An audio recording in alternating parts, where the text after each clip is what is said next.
Please welcome the Hill's congressional reporter Mychael Schnell in conversation with Florida gubernatorial candidate Congressman Byron Donalds.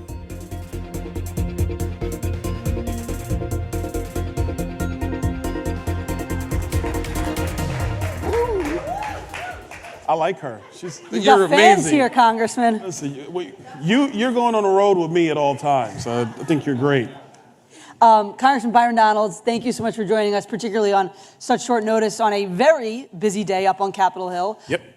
Let's start with what's going on in the House right now. There's currently a procedural vote open to begin consideration of these cryptocurrency bills. You're on the House Financial Services Committee. You have a hand in this. You were at the White House last night meeting with the president. You were on the floor talking to folks during the vote in meetings. Tell us what is going on with these three cryptocurrency bills right now. Well, look, first and foremost, one of the things that is very important is we're going to establish, for the first time in the United States, a regulatory framework for stablecoins, for cryptocurrency writ large. This is monumental for the future of the United States. But there is a policy item that is now being vigorously talked about on Capitol Hill and in the White House last night, and that's the creation of a central bank digital currency. That is something I vehemently oppose. There are members that vehemently oppose CBDCs. They do not want to see that happen in the United States. The Chinese can do what they want. The Europeans can play with it if they choose to. But in America, we have our economic system, the bedrock of it is our trust system, meaning that people know that when you spend your money, you don't have Big Brother over your shoulder figuring out what you spent it on, how you're going to go about doing it, so on and so forth. And we just want to make sure that there is no regulatory or legal framework for the Federal Reserve to ever create a central digital currency, a central bank digital currency. It opens up major privacy issues. Now, in terms of where we are on the Hill, right, I think we're close in those conversations to try to find a pathway to make sure that a CBDC is not basically produced in the United States. Mm-hmm. We are completely supportive of decentralized stable coins, obviously. Meme coins come up all the time, whether it's Bitcoin or any other type of form of cryptocurrency. Blockchain technology is going to be essential. But the CBDC conversation is something that is a critical policy question that we're just going to have to work hard to make sure we answer in this Congress. I will add, a couple of years ago, the Biden administration and Speaker Pelosi at the time tried to put language into, I think it was one of their big reconciliation bills, that would have given Treasury access to anybody's account if there was $800 of aggregate activity in a calendar year. Mm-hmm. This is something that was pushed by the Biden White House. They were putting this in the reconciliation package. It was actually defeated, obviously, by Republicans, but then, of course, some congressional Democrats, because they were hearing feedback from their voters about how they were opposed to Treasury having access to their bank accounts. So this is not a partisan thing. The American people writ large have soundly rejected that type of oversight or surveillance or access. That is not American. We don't support that. And so we're going to just work vigorously to try to make sure that CBDCs will never see the light of day in the United States. So to bring everybody up to speed, there are essentially three cryptocurrency bills we're talking about here. The Genius Act, which recently passed the Senate, the Clarity Act, and then this anti-CBDC Act. Where do conversations stand right now? As I mentioned, the floor is still open. There's a vote open on the rule. It was supposed to be 5 minutes. It's been about an hour and a half at this point. What are the discussions happening behind the scenes about these three bills? Where are the qualms and where are the potential solutions? Well, right now, members are trying to figure out what the best pathway is forward to get the anti-CBDC bill language essentially to the president's desk, getting that through the Senate. Which still has to go to the Senate. So the Clarity Act still has to go to the Senate. Right. We can move Genius today, and that will go to the president's desk basically by Friday, so he can sign that. The Clarity Act, one of the possibilities is that's the anti-CBDC language is amended onto the Clarity Act. That goes to the Senate. We'll see where that goes. There is pushback in the Senate about barring CBDCs. I don't understand why. Somebody should ask Senator Warren and ask her opinion on that. But that being said, I think that at the end of the day, if you ask the American people, they do not want the federal government or any agency of the federal government in their pocketbooks. They do enough on taxes already. We don't want people having access to what you spend your money on when you spend your money. That is not in the very fabric of the United States our Constitution, our Declaration of Independence. That is not what we want in our country. So one more thing on this topic. How do you see this all wrapping up? Do you think that the rule can be adopted today and put all three bills on the path to passage? And how quickly do you think that could happen? I think it could happen. Of course, every member has a vote. And when you have thin majorities like this, you have to find a way to get through. I think there's a pathway to get there. Me personally, I am comfortable with the conversations that we had last night with the president about moving the Genius Act, getting that to his desk so he can sign that into law, and then working the rest of this Congress, whether that's in the Clarity Act or some other vehicle down the line, about trying to get CBDCs done. You think the rule can get done today? Oh, yeah, it's very possible. Okay. I want to switch gears a little bit to your gubernatorial race. You are, of course, running for governor of Florida, of the Sunshine State. I want to go behind the scenes a little bit about your decision to run for governor. You have been someone who's been noted a number of times as a rising star in the House Republican Conference. You were nominated for Speaker back a few years ago. You actually ran for Speaker after Kevin McCarthy's ouster before Mike Johnson had been elected. What was your decision process like, your thought process like, deciding to run for governor instead of pursuing higher leadership in the House? Well, I mean, look, being on Capitol Hill has really been an honor, to be blunt. I never thought I would actually ever get to Congress. It was never a desire of mine to come to Congress. People who know me before I ran to come here, at first I didn't want to run. I was kind of content finishing my time in the state legislature and going back to business. And so, you know, people asked me to do it. I thought about it, and here I am. Florida is the best state in the country.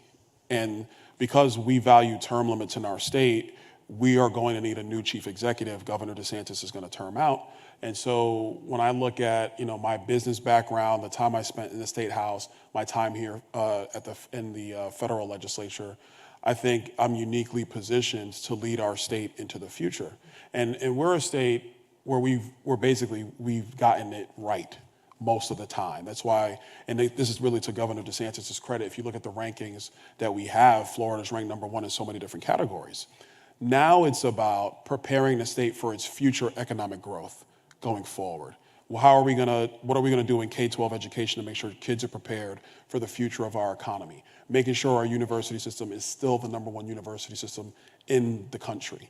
My vision, my goal is to make Florida the financial capital of the world. New York and Illinois have made terrible public policy decisions. People want to leave. We want to actually move high finance, the center of that, to Florida. And so Florida will be not just an economic hub. We're doing all the space launches. We believe we can be a manufacturing and an aerospace and tech hub as well. And then because of our proximity, strategic proximity to Central and South America, we believe if the president continues with his success on trade policy, we'll see not just onshoring, but a lot of nearshoring. And Florida is right in the center of that. So the decision was really about what would be the best place for me to serve continuously. And look, I have complete confidence in my colleagues, but I think Florida is now in this position where we have to prepare for the next generation of our growth as a state. And I think I'm uniquely able to do that, and I'm looking forward to the challenge. You're a few months into the campaign right now. How are things going? Great, actually. It's really cool when you don't have an opponent, but we'll see. We'll see how that goes. Look, first and foremost, you know, having President Trump's endorsement and support has really been a major leap for my efforts back in Florida. Fundraising for the campaign effort's been going very well. Really honored that so many people have decided to part, you know, with their treasurer to support me. I think that's phenomenal. But the thing that's really excited me has been just being around the state. You know, I was in Sarasota, I want to say last Friday. Last Friday I was in Sarasota, okay. And it's July in Sarasota, so it's hot, right? And this club, this Republican Women's Club, they don't do meetings in the summertime, but they held a special meeting because the dates worked out. So they were like, we're going to invite you in a special meeting. I mean, the place was packed, wall to wall. In the hot summer sun in Florida, that says something. And it's packed. We did a breakfast in Miami the next day, Saturday morning. Next day, packed. So the vibe, I guess, you know, the feel from the people has been wonderful. I'm really excited about that. You mentioned a potential opponent. You mentioned Governor DeSantis. I want to get into that right now. You've notably had a bit of a frosty relationship with Governor DeSantis in the past. Not always. A little bit, not always. I mean, look, I think, you know, The governor and I, things have been better than they are now. It's fine. Yeah. When he ran for governor the first time, I was on the debate team, helping in the campaign in where I could. Obviously re-election for him in 22 was smooth sailing. Things were a lot simpler then. And, it's been better, but it's a work in progress. On that note, you guys were together at Alligator Alcatraz down in Florida. Yeah. There have been some reports about Casey DeSantis, the governor's wife, potentially jumping into the gubernatorial race. Curious, what were your conversations like with Governor DeSantis at Alligator Alcatraz? And did you guys touch at all about Casey DeSantis potentially joining the race? We didn't get a chance to speak. At all? No, because when we were there, the governor was on tour with the president, and I think Secretary Noem. And so when they finished the tour, the rest of us were in the holding room for the roundtable, and the president came in, sat down. Like, I talked to Secretary Noem real quick. Sure. The president sat down and started the roundtable. So it's one of those things where, all right, he wants to start. So everybody sat down and we did the roundtable discussion, and then right when that ended, it was like storming. So everybody's trying to figure out how to get to the exits and get out of the glades before the storms really come in. So. All right. Well, there you go. Switching gears again, we noted that you're on the Financial Services Committee. Right. Before you were in Congress, you worked in finance industry, banking industry. So I want to talk about the conversation that's the biggest topic of conversation right now on Wall Street, whether or not the president will or even could fire Federal Reserve Chair Jay Powell. You were in the Oval Office yesterday. There's reporting that the president had surveyed the members who were in the Oval asking if he should fire Jay Powell, and that a number of folks had said he should, and then he signaled that he would do it soon. Take us in that room, because you said you were at that meeting. What was that conversation like? What was that surveying process like, and what did the president say on the topic? Well, look, because we were in the Oval and we were discussing a lot of things, I'm not going to get into the details of that conversation. I think it's pretty clear the president is frustrated about where short-term interest rates are and their impact on borrowing rates in the United States, and that's his frustration. I think that where we are as a country, do I want to see Secretary Powell lower rates? Yeah, I think the economy is in proper position to do that. Do I think we should go back to the period post financial collapse where the Fed rate was essentially zero? No, because I think free money or cheap money like that is not healthy over an extended period of time. And I think we've been dealing with some of the fallout from that economically for quite some time. So I think the rates need to go down. On a broader perspective, and this is a point I shared from my side, was we have to do something meaningful on spending in our government. And for people to understand, when we go out to the treasury markets to borrow money, the 10-year treasury yield essentially is the baseline for all credit in the United States. So if the 10-year is going up, your small business borrowings are going up. Your individual borrowing costs are going up. The cost of capital is going up at the higher the 10-year is. So there is a lot of proper discussion around the Fed lowering rates, which I think is really what the president wants to see happen more than anything else. And then the other side of that is Congress has to start restraining the velocity of borrowings. Because if we keep borrowing money at this pace, all we're going to do is make the cost of capital higher, not just for the government, but for every family, for every business in the United States. So to my colleagues on the other side of the aisle who always fight us on spending cuts, the reality is if we do not get our fiscal house in order, we will make it that much more unaffordable for every American. I don't care what state you're in. Mm-hmm. The president earlier today had, after reporting that with the Oval Office meeting, he had said it wasn't true, but that he's not ruling anything out when it comes to the topic of firing Jay Powell. Do you think it's time for the president to fire the Fed chair? I'm not there yet, but I will tell you the president doesn't rule anything out. So I mean, it could be this topic or any topic. With the president, everything is always on the table until it's time to get the deal done. Given your frustrations, especially with interest rates, why aren't you there yet? What else? What is standing in between where you are right now and the point where you may think it's time to fire? I mean, to be blunt, my bigger frustration when it comes to long-term interest rates and intermediate rates is with Congress. Okay. And I think the Fed chairman, my opinion is whoever's Fed chairman, yeah, they might move faster around the short-term rate, but the long-term rate problem is a significant problem, and that's Congress's fault, not doing its job, managing the purse strings of the government. Look, I get it. When people run for election and people are in office, it's great to give everything to everyone. But the truth of the matter is the federal government is no different than any family or any business. You have to set priorities. You have to live within your means. And if we can actually accomplish that here, it will mean a much more stable economic outlook for the entire United States. We've been downgraded now by all three rating agencies, all three. They don't talk about politics when they do their credit downgrades. They don't talk about Fed chairmen when they do their credit downgrades. What do they talk about? The inability of the federal government to live within its fiscal means. That's what the credit rating agencies talk about.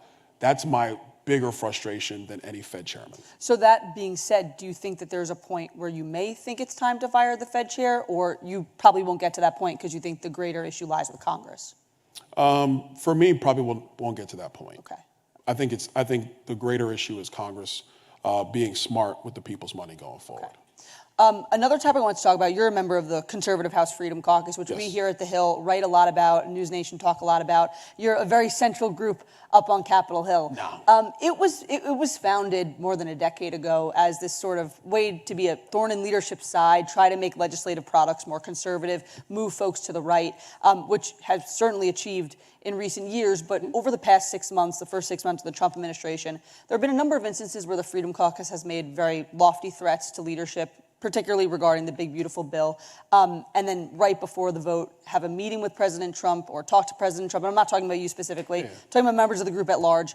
And then folks have fallen in line. That most recently happened about 2 or 3 weeks ago with the final passage of the big, beautiful bill. A number of the Freedom Caucus members have said they can never vote for the Senate changes, and then a few hours later, they ended up voting for it. Given those dynamics, are you concerned that the recent acquiescence by Freedom Caucus members takes away how people see the group and how much stock that people give the group and how much they take them seriously? No, I don't think so. I think, look, being a Freedom Caucus member, we're trying to move every package we can to the right and to be the most conservative policy that can be accomplished. And I think that Congress is better served with the Freedom Caucus as an organization. And I can give you numerous examples of my times here. But, I go back to a couple of years ago when we were trying to figure out how to do the debt ceiling with then Speaker McCarthy and Speaker McCarthy and trying to President Biden. And President Biden. And so at the time, President Biden didn't want to negotiate with anybody. Well, the push on you need to negotiate, that came from the Freedom Caucus, where Freedom Caucus members were insistent about saying we have to be insistent that President Biden meet with Speaker McCarthy to discuss this. And so I think that people might have disagreements, whether it's within the House chamber or anywhere else, about some of the tactical decisions that HFC decides to use or employ. But at the end of the day, it is actually proven to be effective to move the various policies that have gone through Congress essentially to be more conservative packages. Like in One Big Beautiful Bill, one of the big concerns was that there were people in the conservative movement and even on Capitol Hill were concerned about a lack of cuts.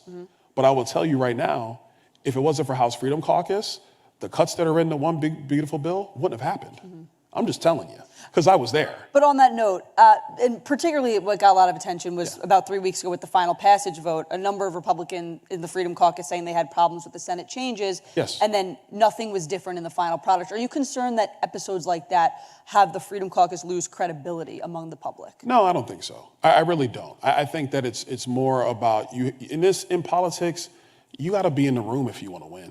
If you're trying to get something accomplished, you don't do that by sitting in your office and then waiting for the leadership to ring the bell to go vote. Sometimes you have to negotiate tough. Sometimes you have to stand toe-to-toe with your leadership, not because you're opposed to them when it comes to policy, but you just want to see the most effective thing happen for the American people. And so, no, I don't think that at all. I think that, especially with One Big Beautiful Bill, the president met with HFC members. I was there for these meetings, and I was supportive of the bill. There were certain things the president discussed in those meetings that I think gave comfort to members to say, you know what, okay, Mr. President, this is your agenda, and we are here for you, and we're going to deliver the final votes. It was much more about that. I think the media narrative in Capitol Hill of, Freedom Caucus said this, but then they did this, I think that's more for clicks. if you look at the effectiveness of what is occurring, I mean, it's happening right now with the Genius Act and Clarity Act. What I think is going to happen, I think Genius is going to pass. I think Clarity is going to pass. I think Whip Emmer's bill on anti-CBDCs is going to pass. Pass the House or Yeah, also pass the Senate? I think it's going to pass the House. Do we accomplish or get as close as we can to abolishing CBDCs before they even start? I think that's actually quite possible. And I think that's possible because, in part, of stances from members of the Freedom Caucus. What do you see, and we only have less than a minute left now, what do you see as the Freedom Caucus's mission these days? Is it still the mission it was founded on more than 10 years ago? Yeah, I think two key things. One is to make sure that the House is putting out as conservative package as possible. I think two is making sure House leadership, and listen, being in leadership is tough, but being in House leadership that you stay to the rules as much as you can that govern the process, and we try not to circumvent them. And then the third one, which is in a lot of respects the first one, in this juncture in the United States, getting us to cut spending and be fiscally responsible. And look, there's members all over town, when they run back home or when they're giving speeches on the floor in conference or whatever, they'll say, oh yeah, we gotta be responsible, we gotta be responsible. But when it's time to actually write the bills and be in the room and you gotta challenge leadership or you have to challenge a chairman, you want House Freedom Caucus in there. And they're committed to that, I'm committed to that, and that's why I think the ability to get things done is not gonna be diminished going forward. All right, we'll leave it there. Congressman Byron Donalds, Republican from Florida, running for governor. I love her. And in a lot of different groups also. Thank you so much for joining us. Thank you.